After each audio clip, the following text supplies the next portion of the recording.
Chapter 10 of Winged Pharaoh by Joan Grant, originally published in 1937. Chapter 10 The Healer with Herbs.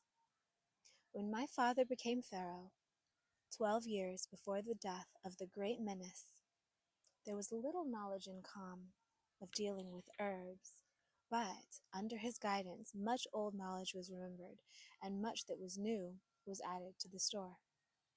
The people of the land of gold had much of the old knowledge of herbs, and many plants that were strange to our country were brought back from there by my father. Travelers from distant lands would bring him rare plants, for which he often gave 3 times their weight in gold. Although he loved flowers and trees, in the private garden that adjoined his own apartments there were only those plants that had healing virtue to men or animals. The leaves of some of them were dried, then boiled in water, and the liquid would cool fevers.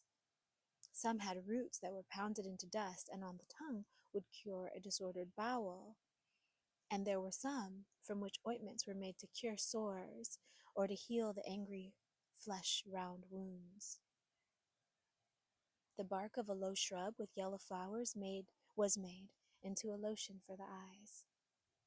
There were tall poppies with crinkled, silky petals, from whose seeds a draught was made, which drowsily soothed pain, and a rare plant with a fleshy stalk, whose juice on linen, bandaged around the eyes, would take away the yellow crust that destroys sight. Once my father said to me, it was after the stele had been erected, which told of the building of the palace, "If far in the future men shall think of me, I hope that I shall be remembered not as a warrior or as a builder, but as a man who healed with herbs. For it is greater to make a blind man see the stars again than to build mightily in stone." He would often tell us that plants had much to teach us. Mankind is often foolish. Warriors throw down the sword to drive the plow, and fields remain untilled because the plowman tries to paint frescoes on the cowshed wall, and the draughtsman throws away his reed, wishing to be the bearer of a sword.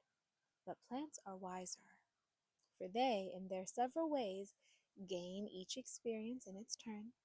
The violet does not cringe under its leaves because it has no thorns upon its stalk.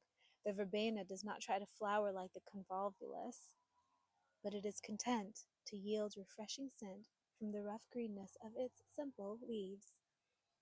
One day we found father kneeling beside one of his plants. Its leaves were limp, and the flower buds drooped to the ground. He was pointing his fingers at it, as if he were healing a sick person, and when he had finished, we asked him what he was doing, and he told us.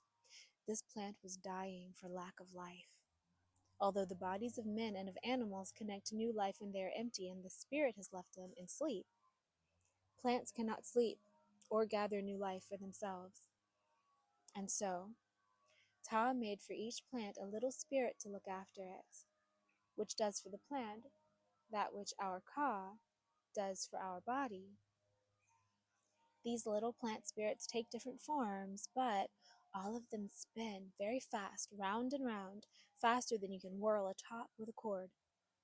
And he reminded us of the time we had seen a curious gust of wind, which had drawn up sand in little bits of stick, sucking them towards itself. So does a plant spirit collect life with which to feed the plant under its protection. The spirit of this plant was weak and could not spin, so being a healer priest, I gathered life, the life of Ta, and by my will drove it to where my fingers pointed. And now the little plant spirit is once more strong enough to do its work. That was chapter 10.